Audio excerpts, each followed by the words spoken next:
They say you get used to the strange things out here. I've been a Yosemite Park ranger for over 15 years, and I can tell you that's a damn lie. You don't get used to the weird. You learn to live with it, like a sickness you can't shake. Some nights, when the wind howls through the trees and the shadows stretch too far, I still think about that night. The night I saw it, the Skinwalker. I've told my share of ghost stories around the fire.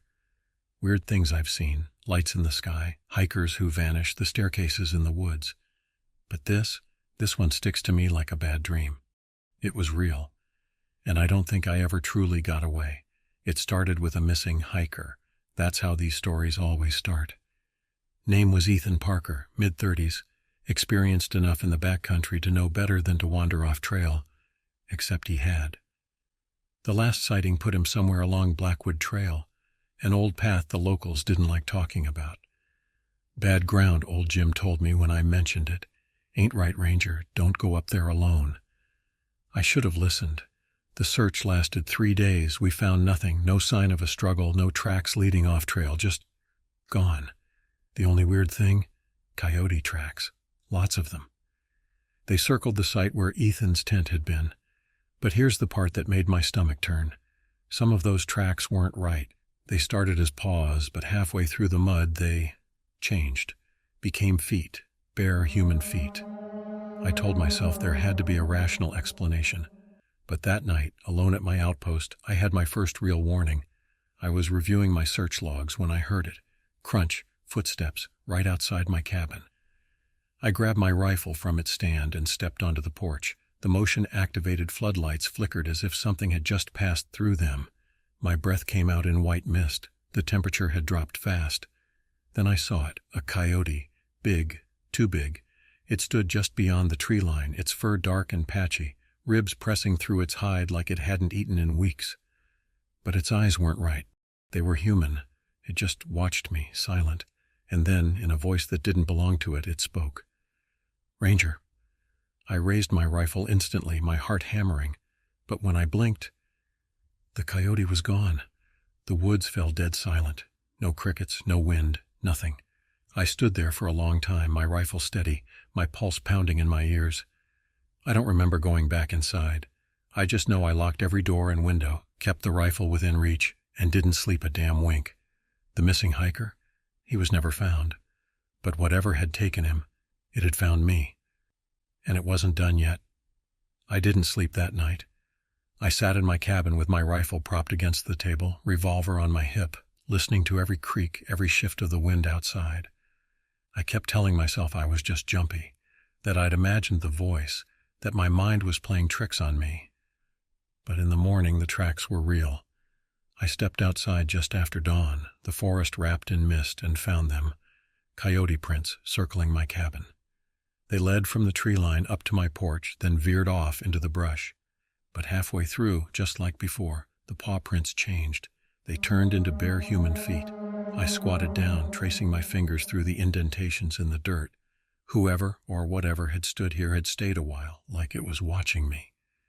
A shiver ran through me. I spent the morning checking the park's reports. Over the past week, I found a disturbing pattern. Campers reported hearing voices at night.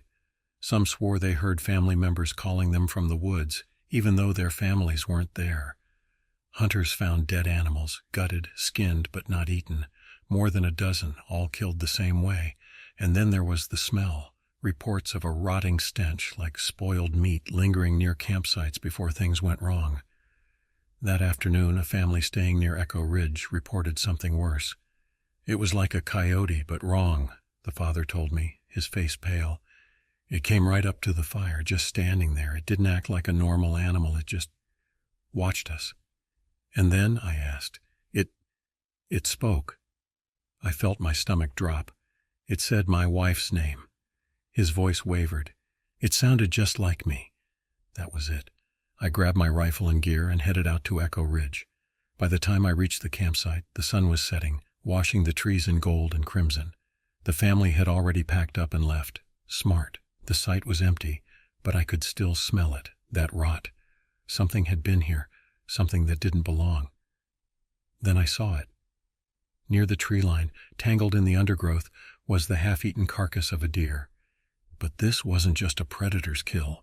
The ribcage was cracked open, the skin peeled back in ritualistic patterns. Worse, someone, or something, had carved symbols into the deer's hide. I didn't recognize the symbols, but my gut told me they meant something bad. The woods felt too quiet, pressing in on me like a held breath. And then I heard it. A rustling in the trees. Something moving, watching, waiting. I raised my rifle, my heart pounding. Whatever was out here wasn't just some predator. It was something older, darker, and it had noticed me. I stayed at the campsite until sundown, watching, waiting. The air had that charged stillness to it, the kind that makes a man's instincts flare up like a fresh wound. Nothing moved. No birds, no wind, no sound. I was being hunted. I knew better than to linger after dark, so I took the quickest route back toward my outpost, rifle ready, revolver on my hip. The whole time I felt something pacing me, moving just beyond my sight. I'd spent years tracking predators, mountain lions, bears, wolves, but this wasn't any animal I knew. By the time I reached the clearing near my cabin, the last sliver of daylight had bled out of the sky, leaving the woods a deep, suffocating black. My outpost lights flickered through the trees. Safety was right there. Then the smell hit me. Rot, blood, decay. Something dead was nearby, but I couldn't see it. I gripped my rifle tighter and scanned the trees. Nothing moved, but I could feel it, watching, waiting. I took a cautious step forward. Crack. Something moved behind me. I spun, my rifle already up, but there was nothing there, just empty, twisting trees. Then I saw it, just at the edge of my light, a figure crouched low, half hidden behind a tree, a shape that didn't look quite right. "Who's there?" I called, my voice steady. Silence. I took a step forward. The figure shifted, rising higher. Too high, a coyote, but wrong. Its limbs were too long, its body stretched, twisted. Its skin hung loose, as if something else was inside wearing it. Then it stood up. Not on 4 legs, on 2. I barely had time to process before it spoke. "Ranger Rick." My blood ran cold. It sounded just like me. I didn't think. I just fired. The rifle roared, kicking against my shoulder. The bullet hit center mass, a perfect shot, one that should have dropped a deer in its tracks. The thing staggered, but it didn't fall. It laughed, a wet, guttural sound that made my stomach turn. Then it moved, fast. I barely had time to yank my revolver before it lunged. I got off one shot, point blank to the chest, before it hit me. Everything went black. I don't know how long I was out. When I came to, the night was dead silent, the stars wheeling above me. My rifle lay a few feet away, my revolver in my grip, the hammer still smoking. The creature was gone, but my shoulder throbbed, and when I looked down I saw it, a deep scratch across my arm, not from claws, from fingernails. Pain lanced through my arm as I forced myself upright. My head swam, vision blurred, but I gritted my teeth and checked my weapons. Rifle, loaded, revolver, 2 rounds left. My instincts screamed at me to move, to get back to my cabin. But as I staggered forward, I felt it. I wasn't alone. Somewhere in the trees, it was still watching me. I turned slowly, scanning the darkness. The moon cut pale streaks through the canopy, casting shadows that shifted and twisted, making it impossible to tell what was real. Then I saw them. Eyes, not the glowing yellow of an animal, but human eyes, too intelligent, gleaming in the dark. "Ranger Rick," it said, my own damn voice. A low, bubbling laugh followed. I didn't hesitate. I raised my rifle and fired. The muzzle flash lit up the trees for half a second, just long enough to see the thing's shape. It had been crouching, but now it was standing, tall, too tall. Its body was a mockery of human and animal, with patchy fur, twisted limbs, and a head that didn't belong to any living thing. The bullet hit. I saw it stagger back, but it didn't fall. I fired again. It screamed this time, but not in pain, in rage. Then it charged. I barely had time to throw myself aside before it hit the spot where I had just stood, dirt and leaves exploding into the air. I rolled onto one knee, bringing up my revolver. Too late. It was right in front of me. A long, gnarled hand, human but wrong, shot out, fingers curling like talons. I fired point blank into its chest. The force knocked it back, but the thing didn't fall. It just twisted, landing in a crouch, its head snapping toward me in a way no human head should move. For the first time, a real primal fear settled into my gut. This thing wasn't just fast. It wasn't just strong, it was playing with me. My revolver was empty now, my rifle was out of reach. I did the only thing I could. I ran. Not toward my outpost, I wasn't leading it home. Instead, I went deeper into the woods, heart hammering as I dodged between trees, barely keeping ahead of the thing tearing through the underbrush behind me. It was laughing again, a warbling, mocking sound that turned my blood ice cold. I wasn't hunting it anymore. It was hunting me.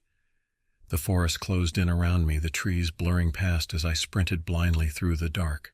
My boots pounded the earth, lungs burning, but I didn't dare stop, not with that thing behind me. It wasn't running like a man, it was moving like an animal, on all fours, then two legs, then back again, its twisted body crashing through the underbrush with unnatural speed. And worse, it was still laughing.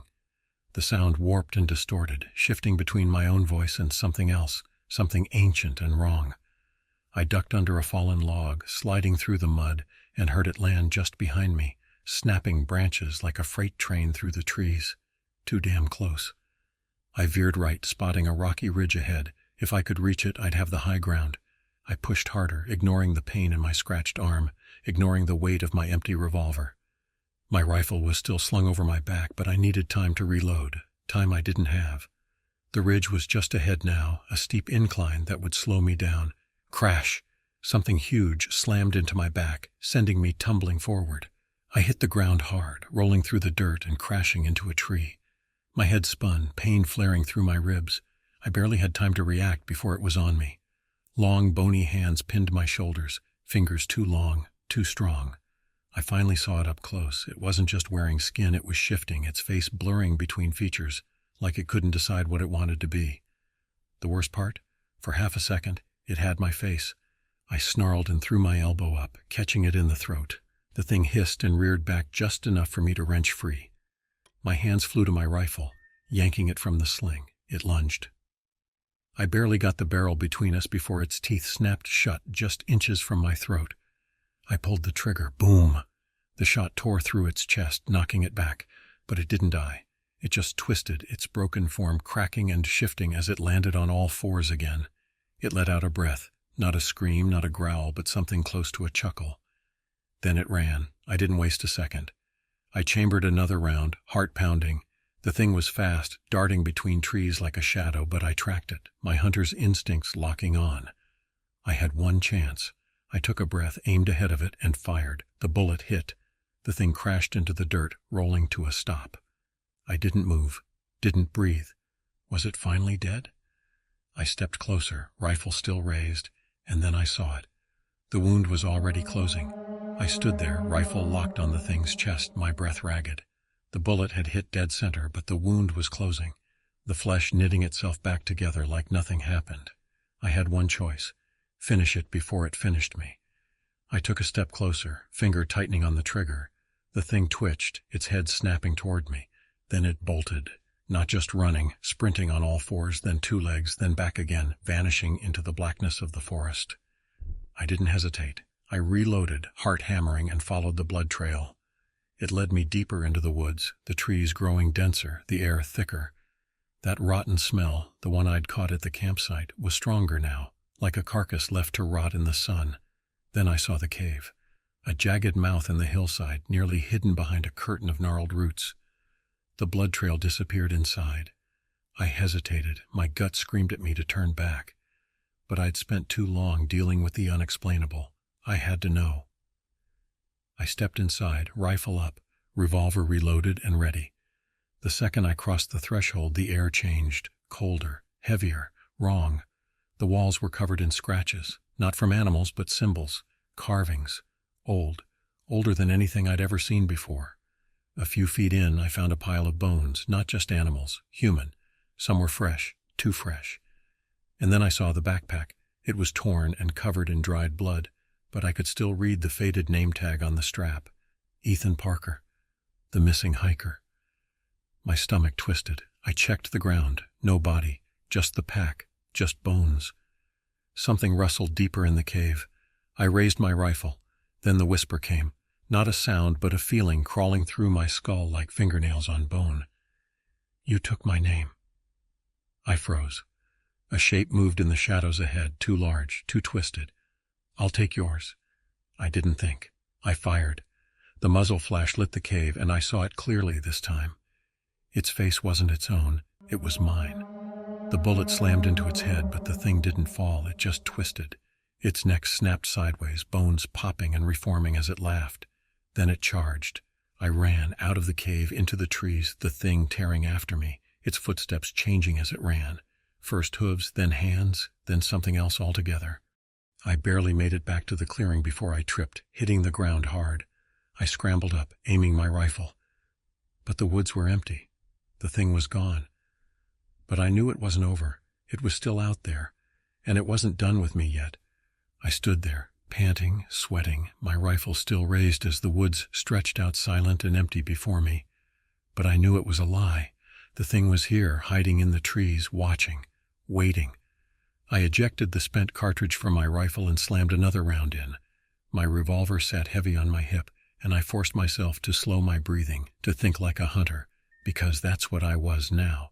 Not a ranger, not a man lost in something he couldn't explain. A hunter, and I was going to kill this thing. I circled back toward my cabin, keeping low, rifle up. If I could lure it in, I could end this, for good. I didn't have to wait long. I had just reached the clearing when I saw it, standing on my porch. It looked human now. It had my face. It wasn't an exact copy. There was something wrong, something that made my stomach twist in ways I couldn't explain. The way the skin didn't sit right, the way the eyes glowed faintly, the way the mouth was too wide, the fingers too long. It smiled. "Ranger Rick." It sounded just like me. I fired instantly. The bullet tore through its chest, knocking it back into the cabin wall. I advanced fast, pumping another round into it, watching as the thing shuddered, its body convulsing. Then it laughed. Not just one voice, many. Like a dozen mouths all speaking at once, all mocking me. The thing moved fast, throwing itself off the porch, shifting as it hit the dirt. One second it was me, the next it was something else, all gnarled limbs and hollow eyes. I fired again, and again, and again. Each shot hit true. Each shot should have dropped it, but it just kept coming. I had one round left, one chance. It lunged. I whipped out my revolver, aiming for the one place I hadn't hit yet. The head. The thing was midair when I pulled the trigger. Bang! The bullet punched through its skull, shattering bone and flesh. The thing hit the ground hard, spasming, its limbs twitching unnaturally. Then, for the first time, it screamed. A sound that rattled my bones, that made the trees shudder, that sent something cold and awful slithering through my brain. I grabbed a flare from my belt and struck it to life, the red glow burning through the dark. I hurled it onto the thing's writhing body. The second the fire touched it, the screaming stopped. And then it burned. The flames roared high, eating through its shifting, unnatural flesh, twisting it into something black and broken. I watched until nothing remained but charred bones and curling smoke. And then, at last, the forest was silent again. I stood there, my chest heaving, the scent of burning flesh thick in the air. The fire crackled at my feet, eating through the last remnants of whatever the hell that thing was. For the first time in hours, maybe even days, the forest felt normal. The air was still heavy, but the feeling of something watching, something lurking just beyond sight, was gone. It was dead, or at least, I had to believe it was. I reloaded my rifle with shaking hands, holstered my revolver, and turned toward my cabin.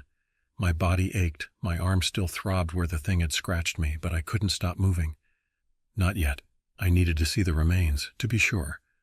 I approached the smoldering heap, my boots crunching through blackened bones. The thing had stopped shifting, stopped mocking me, but the skull remained intact, jaw twisted in a frozen, unnatural grin. I should have buried it or scattered the ashes, but something told me it wouldn't matter. The fire had done its job. I turned back toward my cabin, my eyes flicking to the ridge beyond the trees, where that damn cave sat like an open wound in the earth. I knew I couldn't leave it untouched, so I grabbed another flare, my spare fuel can, and headed back. It was a long walk, but when I reached the cave, the stench of death and rot was still there, hanging thick in the cold air. I could feel something lingering, something left behind. I doused the entrance in gasoline and lit the flare. The second I tossed it inside, the flames rushed up the walls, swallowing the carvings, the bones, the symbols scratched into the rock. A gust of wind howled through the trees, almost like a scream, and then silence. I stood there, watching the fire burn, waiting for something, anything, to push back against it. But nothing did. Whatever it was, whatever it had been, it was gone. I didn't sleep that night. I sat on my porch, rifle in my lap, eyes locked on the tree line. My radio crackled in the cabin, but I didn't turn it on. I just listened. For a long time there was nothing. No crunching leaves, no movement in the brush, no eyes in the dark. But I still didn't feel safe. Even as dawn crept through the trees, even as birds finally started to sing again, something in my gut twisted. I had killed it. I had burned its body, destroyed its lair, wiped out every trace, but something still felt wrong. I wasn't sure if it was just paranoia, or if it was something else. The fire had burned away the body, the cave, and whatever dark history that thing had rooted in the park. But deep down, I knew it wasn't over, not really. The feeling of being watched hadn't left me. I tried to tell myself it was just my mind playing tricks, that I was just rattled from the fight, the hunt, the kill. But instincts don't lie, and mine were screaming. Something was still out there. I spent the next few nights locked in my cabin, rifle always within reach, revolver on my hip even when I slept. I left the radio off, ignored calls from the other rangers, barely went out for patrols. And then the footprints came back. It had rained the night before. A heavy storm, the kind that should have washed away any trace of the past few days. But when I stepped onto my porch that morning, I saw them. Coyote tracks. They led from the tree line, circled the cabin, and then, just like before, shifted. By the time they reached my porch, the paw prints had turned to bare feet. And the worst part, they stopped right in front of my door. I felt the blood drain from my face as I stepped back inside, shutting the door behind me, locking it out of habit. But it was already too late. I checked the windows next. The fog had rolled in thick that morning, curling around the trees like long fingers, making it hard to see more than a few feet ahead. But I still saw it, a figure, standing at the edge of the woods. It wasn't moving, just watching. I could barely make out the shape through the mist, but my stomach tightened when I saw its posture. Its stance was too familiar. It was me, or at least something wearing me. I stepped away from the window, heart hammering.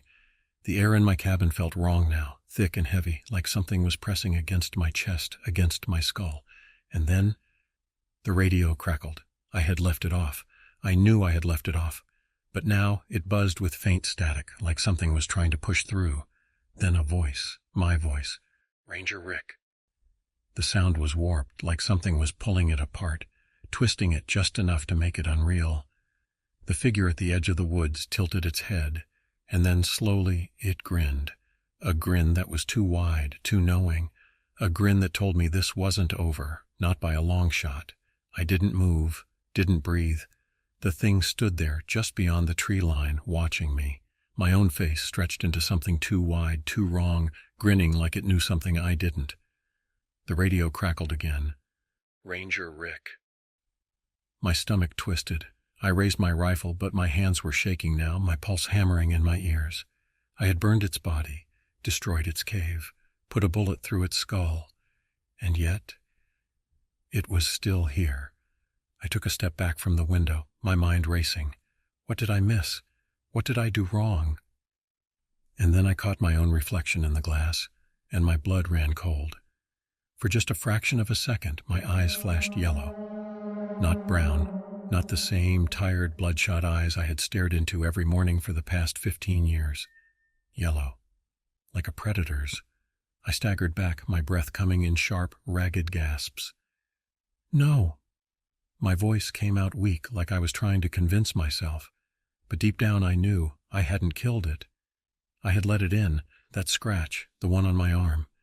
It had been a mark, not just an attack, a way to infect me, change me, warp me into something else. I grabbed the lamp off my desk, yanking my sleeve up. The wound had been healing too fast. The scratch that should have left a scar was barely more than faint pink lines. I felt something cold and wrong slither through me, curling in the pit of my stomach. I turned back to the window expecting the thing, my twin, to still be standing there. But the woods were empty. I wasn't being hunted anymore, because I was becoming it. My mind reeled, flashing back to every horror story I had ever heard about skinwalkers, every tale whispered around campfires about the curse, the infection, the slow unraveling of humanity. Was that what had happened to Ethan Parker, the hiker who had vanished without a trace? Had he fought this thing, just like me? Had he turned into something else? I looked down at my hands, my fingers trembling. They still looked normal, still felt like mine. But for how long? The thought hit me like a bullet. I was a ranger, a protector of this land, and now I was something worse. I took a deep breath, my grip tightening on my revolver. I had a choice to make, either fight it or let it take me. Outside, the wind howled through the trees. And somewhere just beyond the darkness, something laughed. The same laugh that had haunted me for days. Except this time, it sounded just like me.